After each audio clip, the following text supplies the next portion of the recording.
friends, welcome back to my channel. Life as Tiff Knows It. Tiff here bringing you another WIP and Chat, and I hope this WIP and Chat finds you well.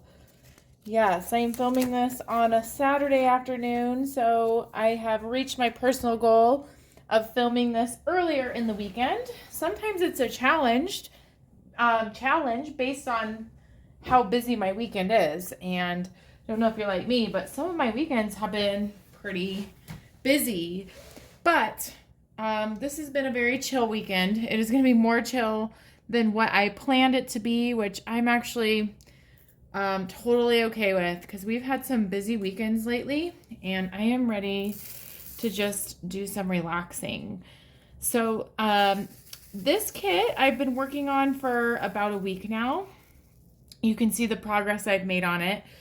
And depending on the speed and frequency of your diamond painting adventure, it might not look like much, but I would say that this is the most I have diamond painted in quite a while, in a week's worth of time, just because, man, life gets in the way. And so we'll talk more about life, but this is a piece from the company Crafties, which you can probably see in the frame.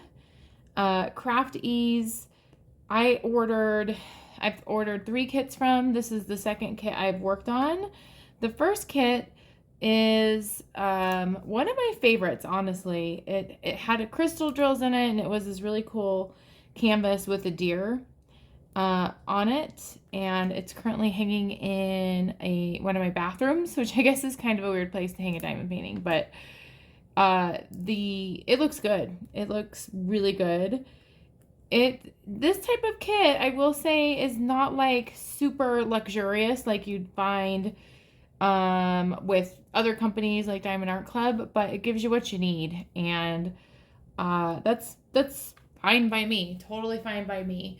This kit is called Chicago River. I always forget the name of the author. But it will be in the description box, all those things. There is an unboxing I've done as well, which I referenced last WIP and Chat too. But it's coming along. This is definitely so far a confetti heavy kit. Once I get to the skyline of this kit, because it's kind of like a cityscape with a skyline, I'm sure there'll be much more color blocking at that point in time.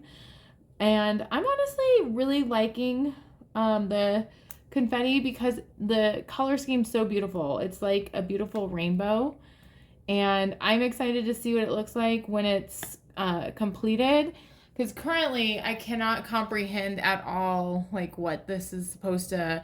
I know this is like the river right here, the blue that I'm working on, but it's kind of above me with what these colors over here represent. So a lot of times my experience with diamond paintings, though, is that's what's fun for me, is for it to come together, my eyes to be like, oh my gosh, I see what this is now. So I'm excited for that moment. I'm sure that moment will come, because I don't think it'd be so pixelated that I couldn't comprehend like at all what it was.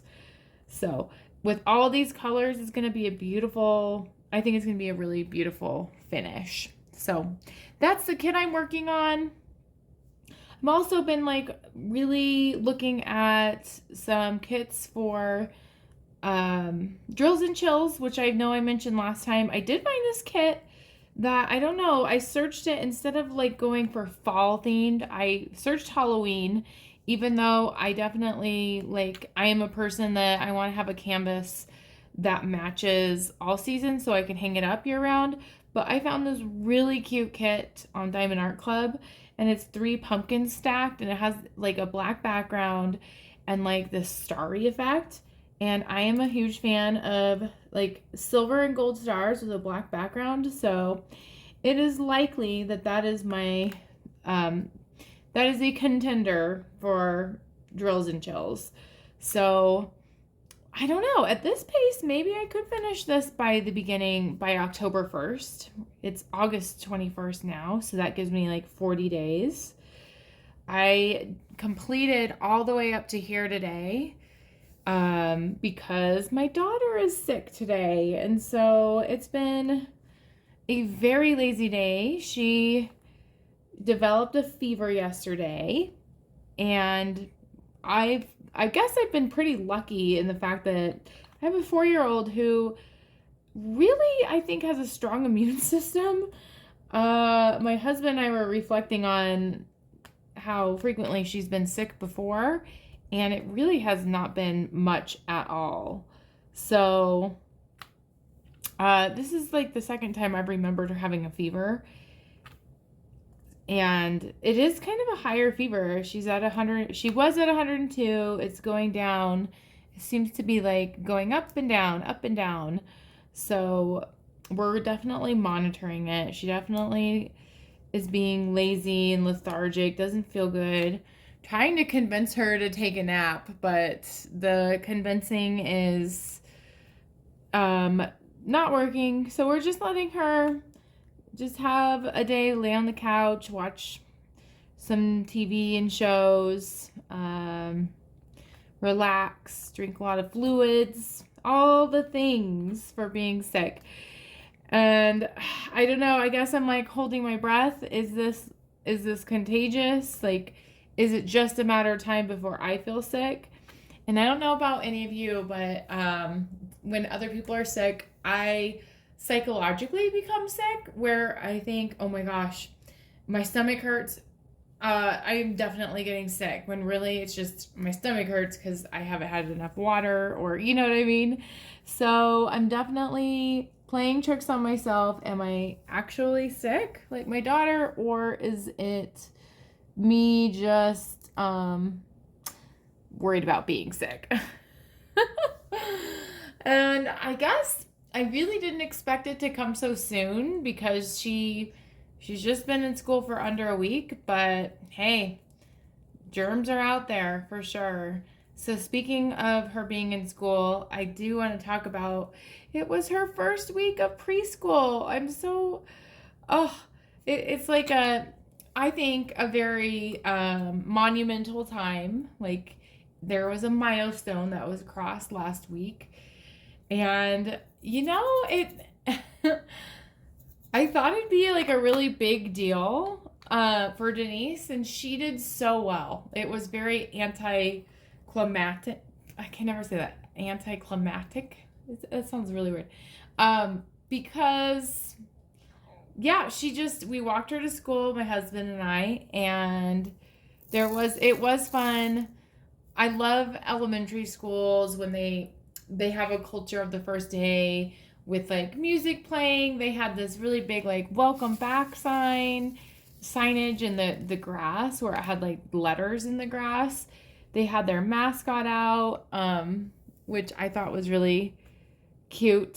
So she got a picture with the mascot, and then she walked in to her preschool. And I guess like both Bill and I think we assumed we'd walk her inside, but we walked her up the ramp because she's in like a mobile, and then they just took her in, and like she didn't notice that we were gone. And I said, bye, Denise, and then she just turned and like gave me this casual like blowing up a kiss, and she's like, bye. So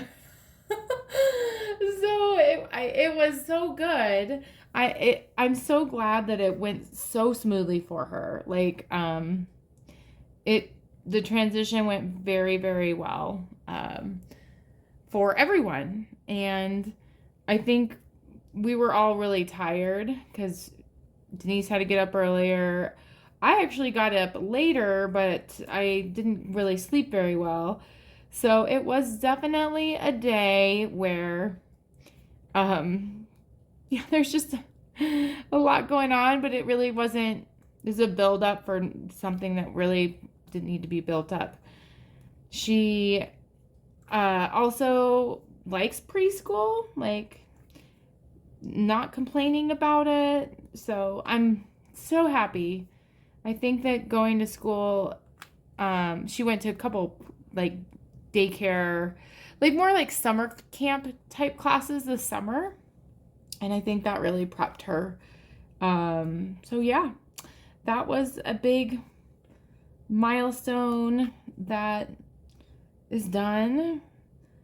I guess the bigger milestone really is kindergarten, but I'm sure it's going to be kind of similar where she just walks up to a door, and I hope that it's a good transition then. Okay, so that was like the big things that I'm dealing with this week. Is that she's sick and she went to preschool. Two big things, I guess. Let's see, do I have any more twos in here? No. So I am working on different angles while I'm working on this kit. I'm trying to not have my hand in the way too much. It's hard to do that when you diamond paint because you gotta put, I don't know. I think zooming out hopefully is helpful. But I do appreciate any and all feedback about WIP and chats and other videos I make because I want them to be enjoyable. And I actually am surprised. I know when I watch WIP and chats, I'm not actually watching them a lot of the time. I am doing other things. So it's a good reminder to me that people actually watch WIP and chats. So yes. I am trying to use washi tape in a creative way by having it be the way I have symbols on my kit up process. So that's an idea for you. I might have mentioned that last time as well, but oh, look, the drills are aligned so beautifully that time. Sometimes it's hard to do that. I don't know. That took me a while to learn how to get the drills to do that. You really got to like perfect your shake. Yeah, let's see. With work, things are still going pretty well. It's definitely, now I'm 3 weeks into work, 2 weeks with students. Well, yeah, like a week and a half with students because they started midweek, and I'm still feeling pretty good about things. Like, yeah, work-life balance has always been a challenge for me, and so has self-confidence. And so I thought for this WIP and chat, I've talked a ton about self-confidence, but I haven't talked about it from like a psychological perspective, really. I've just talked about it from my experience. And I think it's really on my mind because I know that I struggle with it, but it feels that like I'm giving vibes to other people too.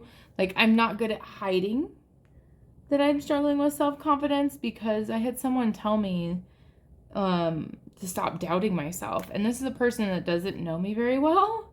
And so I was really thrown off that that was their feedback to me. So I thought, well, I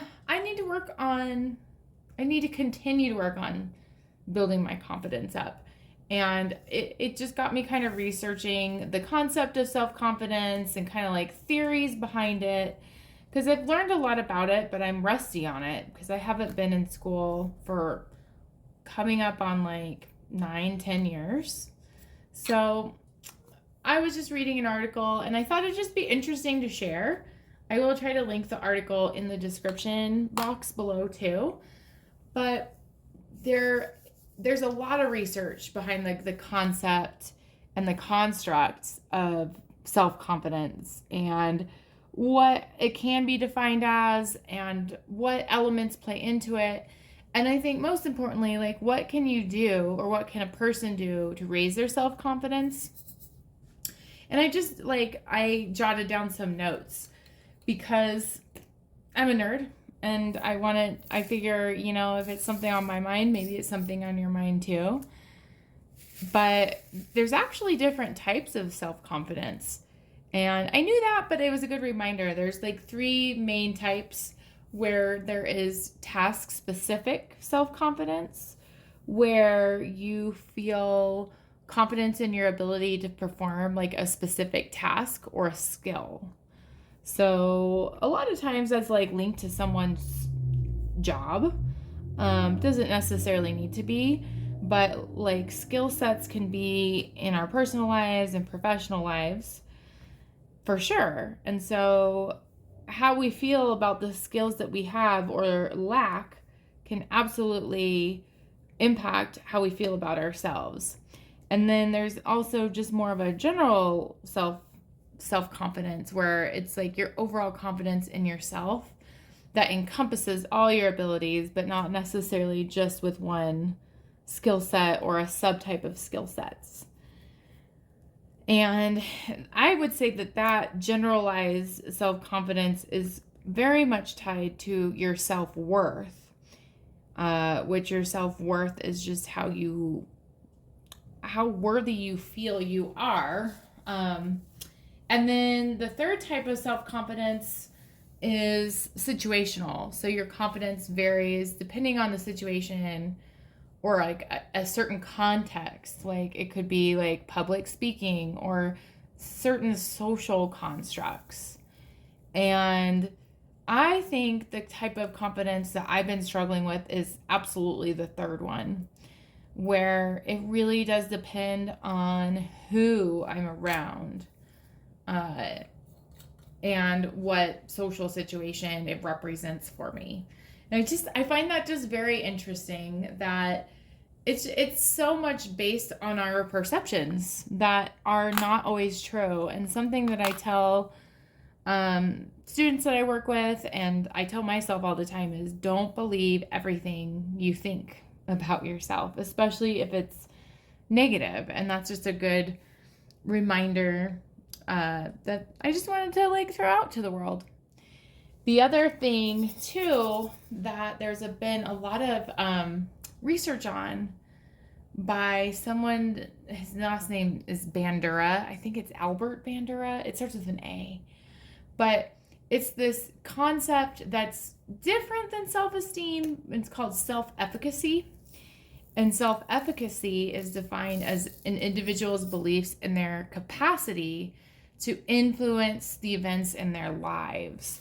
So in a lot of ways, that's talking about like your locus of control. Like, do you feel, well, and also a growth mindset in a lot of ways. Do you feel that you can change who you are and the things that you do, and that will impact your life in a positive way? Because if you're a person who does not feel like changing things is going to impact your life positively, then it's most likely going to result in having a fixed mindset and not feeling like putting effort into things is worth it. Or kind of, I could absolutely see how that would be linked to feeling helpless or hopeless about certain things.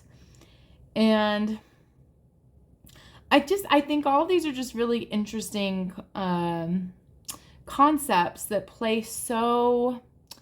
they weave together so much, it's hard to separate them. But when I was looking into self-efficacy, I think that's what I want to maybe grow in, is my perception that I can change positively, and I have control.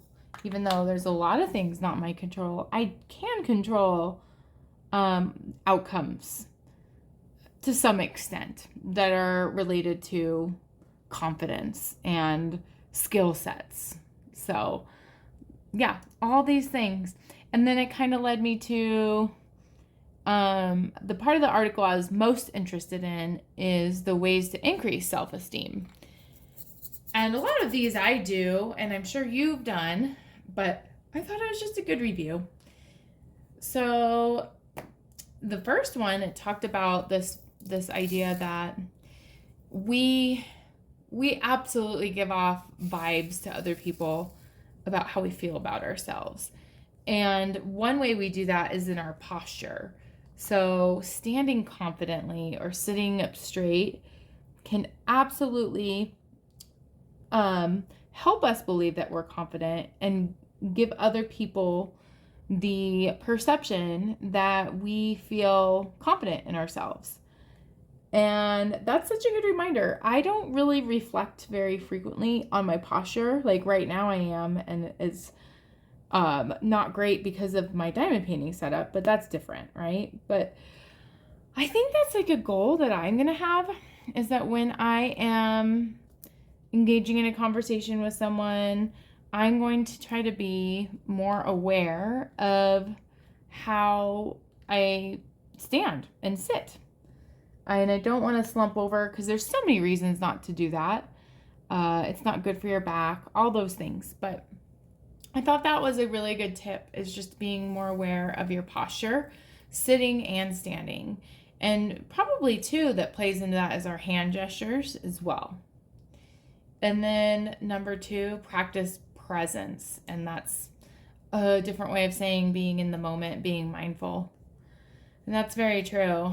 If you're always worried or thinking about something that you did wrong or something that you are worried about doing wrong, then yeah, that's the world you're going to live in, and it's going to shake up your confidence. So only dealing with the here and now, it can be so liberating. Like, it can be freeing to take like that burden of thinking of things from the past and future just off your plate and just focusing on now. Yes, very liberating. I love it. And you know what helps me do that? Diamond painting. Like it's magical for me because I have to use my brain to make sure I'm putting the drills in the right spot, especially with square drills. You have to look at the placement like I'm doing right now, right? Like, it's like this kind of metacognition about diamond painting currently, of how that's probably why there's like that therapeutic component to it, because it creates a situation where at least passively you do have to be in the moment. You have to focus some of your energy on doing a very detail-oriented craft that's physically and aesthetically appealing, like, in my opinion. So that was number 2, the tip to build confidence. And then number 3, it just says build your capacity for energy. And what it meant by that, because I was like, what does that mean? Is like sitting in situations that maybe are not very comfortable and building up to that. Like, I think their stress and chaos in life, they're inevitable, number 1. Number 2, they serve a value, because if you were too relaxed about everything, then you would not ever get things done, right? There has to be some type of urgency with the things that you're doing, and importance, or there'd be no motivation to get it done. And I think living in stress that's not extreme and not long-lived is a great way to build tolerance into, and then taking like healthy breaks too, right? It's finding that balance between stress and relaxation. And yeah, it's so important. Number 4, exercise regularly. That makes sense to me. That is something I have not done today that I want to do after this. I thought if I can film my WIP and chat and then exercise, that would be fabulous. So that's my goal. And I do want to report I'm still doing pretty well, and I'm pretty consistent about working out in the mornings. And I'm super proud of myself for doing that. It happens less consistently on the weekends. Forgot 2 of these symbols. But I'm giving myself grace. And I am trying to get 10,000 steps a day.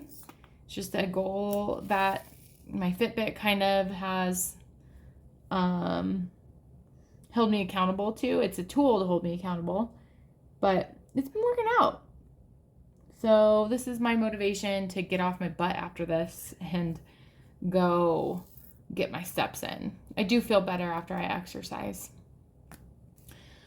Also, side note, one thing I didn't say is I also went to the dentist today. So I got my teeth cleaned, and since we're talking about stress management, it sounds like sometimes I bite down on my teeth or my jaw, or I clench my jaw and possibly grind my teeth. And I totally think I do that. I do that as a response to stress.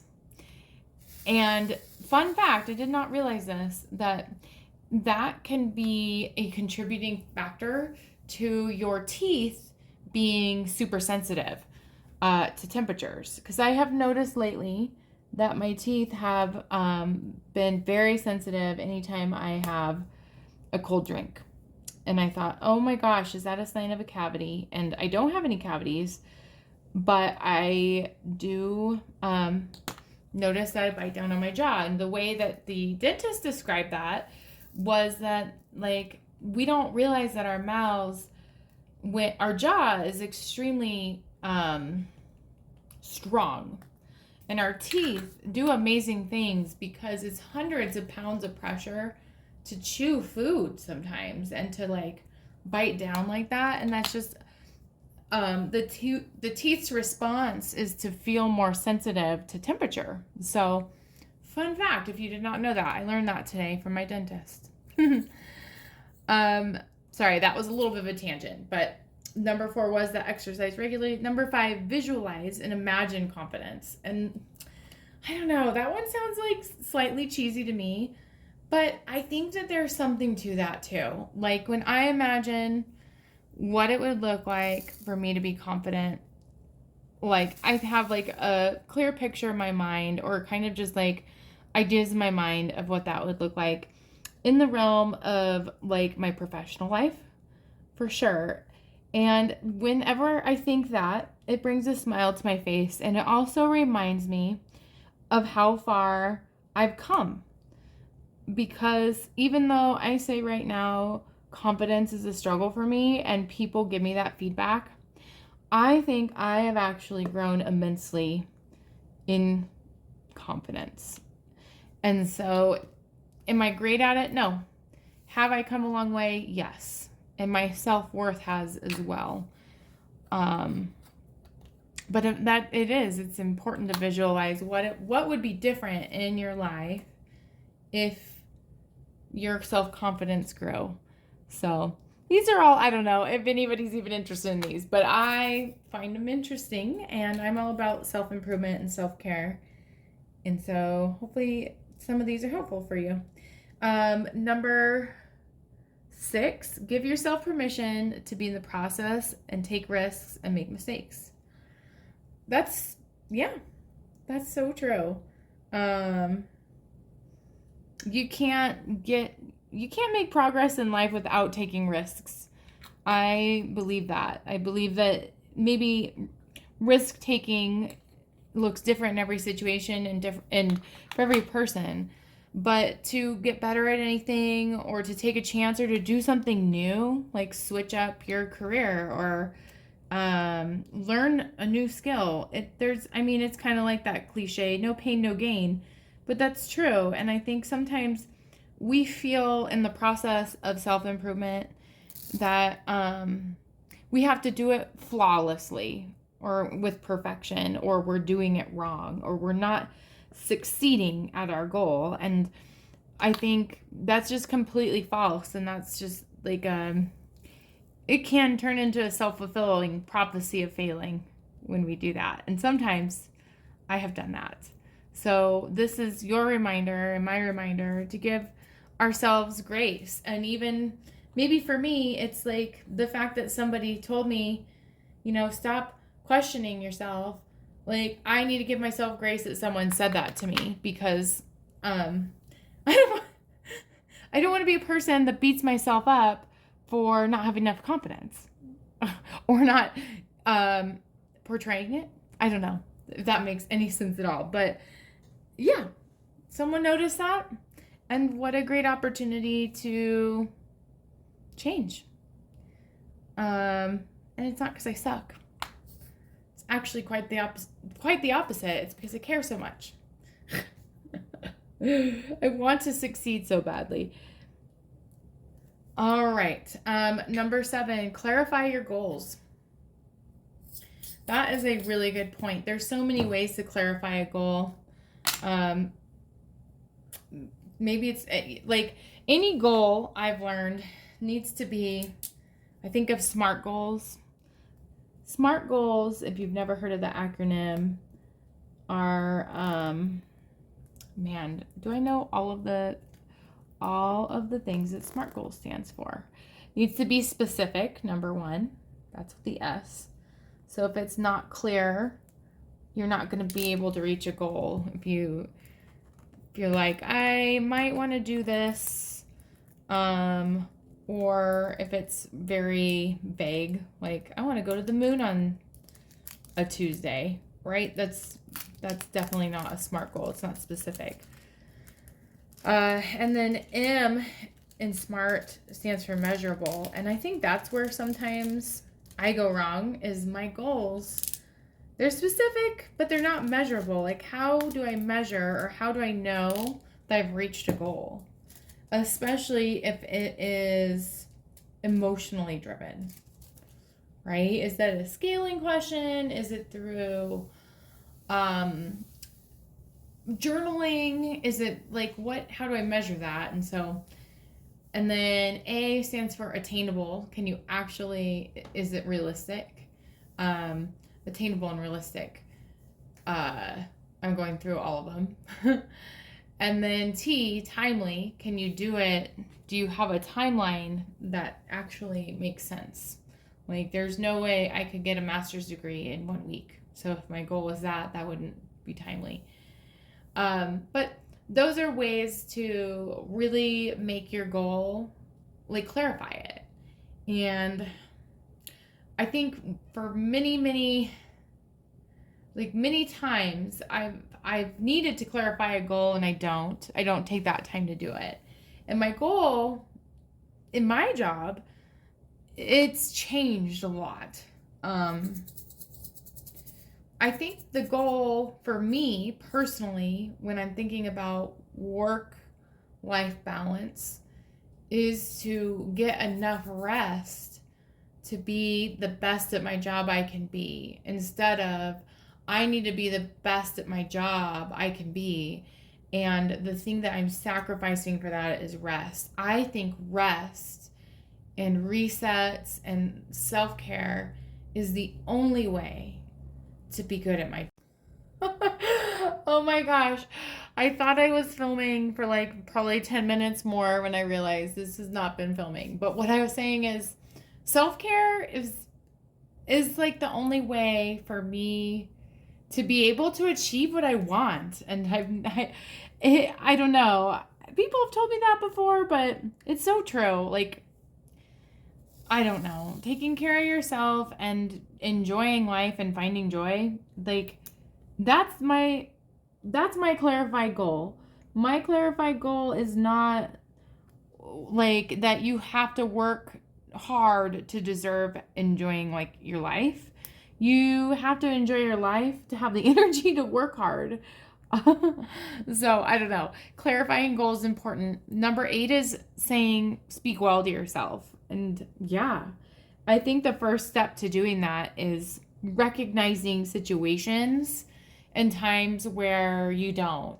Like, when is that inner dialogue not positive? And so, yeah, you just have to recognize it when it happens and tell yourself, don't believe everything you think, like I already said. I think I said that, or maybe it cut me off, but I love that saying. Don't believe everything you think, especially if it's negative. And then number 9 is ask for help and offer your help to others.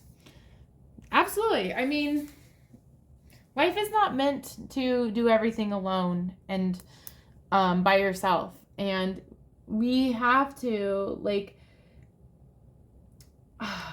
I think it's so important that people in general don't view asking for help as a weakness. I think it's a strength, and we have to remember that feeling vulnerable shouldn't be a weakness either. Like, I think it takes a lot of bravery to feel vulnerable, and it can be very vulnerable to reach out to someone and say, hey, I can't do all this, or hey, for me, it's a lot of like, hey, I thought I could do this. I wanted to do everything because I never want to disappoint anyone. I want to do many things well, but it's too much. And another thing that I've learned is maybe it's helpful for you too, is telling people in your life like, hey, I tend to take on too many things, and it would be super helpful if you told me, hey, Tiffany, I think you're taking on too much. And that just happened to me this week too. And I actually really appreciate that because it's a good awareness piece. Like, yep, I am. And then that's when I'm going to start feeling overwhelmed. And that's when I won't feel confident because I can't juggle all the things because I said yes to everything. So it's okay to say no to things. It's okay to not do everything, and it's okay to not do everything perfectly. So just a reminder with that. And that was all of the tips for building self-esteem. I thought they were pretty good. Hopefully they help you too if confidence is something that is challenging to you. And if you are one of those people who you feel super confident in things, like, is there something not on that list that you think that's been helpful for you to develop that? Yeah, leave a comment. And then what else was I going to talk about? I have just random things on here too. Because I've had good boundaries and because I've had a little bit more time lately than what I was expecting, I've been diamond painting. I've also been watching some Netflix. I have some documentaries that I watched. And one of them was called Take Care of Maya. And holy cow, what a crazy story. So Take Care of Maya is a documentary about this girl who had a very rare pain disorder, like chronic pain. And I'm spoiling it a little bit, but I won't really do like huge spoilers. But she's dealt with chronic pain, and the like traditional ways of treatment for it weren't working. So the parents of this girl elected to do these crazy procedures, and it actually helped support her pain. But she relapsed and had to go to the hospital, and the hospital social worker felt that it was very sketchy and weird that the mom, who seemed to have like kind of an intense personality, to say the least, was suggesting like these medications that the hospital were not familiar with, and they viewed it as child abuse and like Munchausen's by proxy. And it was just like so crazy because it flipped that family's life upside down, even though it was per doctor's suggestion, not the parent's suggestion, that the kid take this medication. And it I don't know, it was very eye-opening to me how systems in place to protect kids sometimes backfire. And it got me thinking a lot just about that, and how we have to be so careful, like, to protect kids, but also to get all the facts right. And yeah, I don't know, it was super intriguing. And then the other show, I'm so bummed there's not many episodes of it. It's called Missing, Dead or Alive, and it follows detectives who are on missions to find missing people. And it was just so interesting because it kind of, I like that the Netflix documentaries that I watch, they kind of like dive into like the personal lives of detectives and people in law enforcement, and like capture how emotionally challenging the job is. And so it was just, there was this one episode that was just like a roller coaster ride with like what happened to this guy who just won the lottery, who disappeared. He won like a $10,000 lottery ticket, was on his way to cash it, and just straight up disappeared. And what happened to him?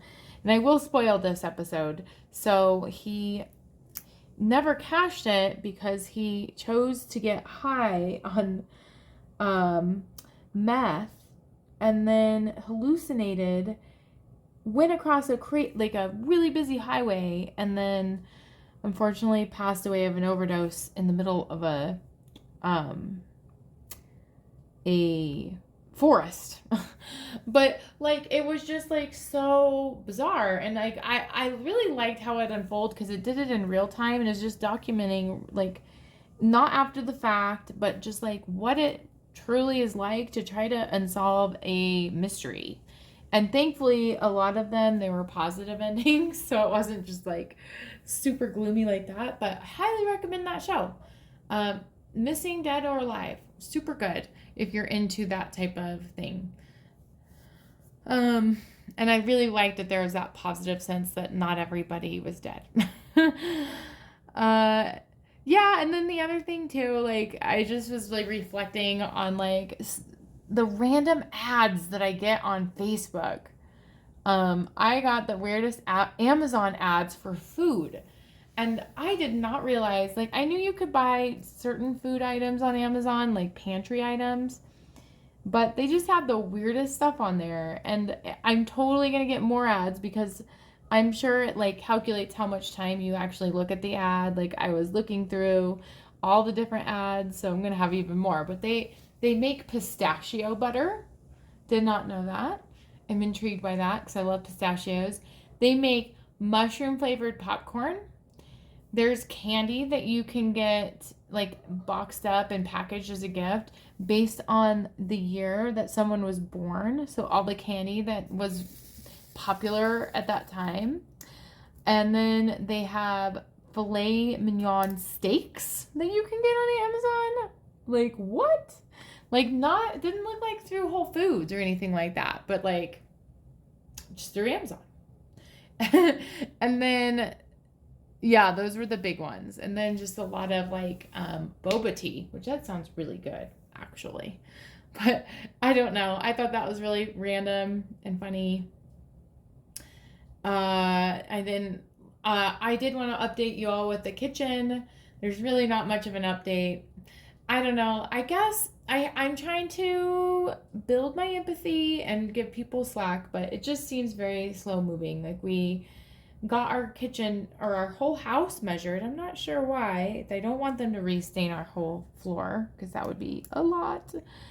But I haven't heard back. So our kitchen is still, spice rack's still in our living room. Our fridge is like in the middle of our kitchen. But hey, our fridge works. We don't have mold in our house. So I'm grateful and I'm thankful. But it's going to be a long process to get our flooring replaced. I think I'm going to leave this whip and chat with a quote, obviously about self-esteem. I won't talk about self-esteem every time. It's just been on my mind. But this is a quote from Eleanor Roosevelt. It says, "You gain strength, courage, and confidence by every experience in which you really stop to look fear in the face. You are able to say to yourself, I lived through this horror. I can do the next thing that comes along.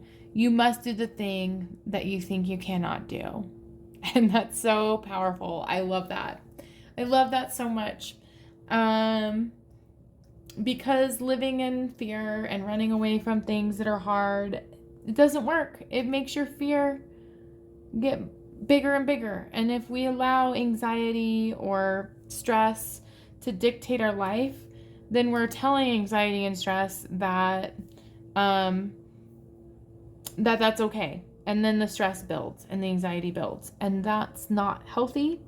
And we can do hard things. So that is all for this week's Whip and Chat. Thank you for joining me. If you haven't already done so, please consider subscribing, liking, commenting, interacting with my channel. It helps it grow.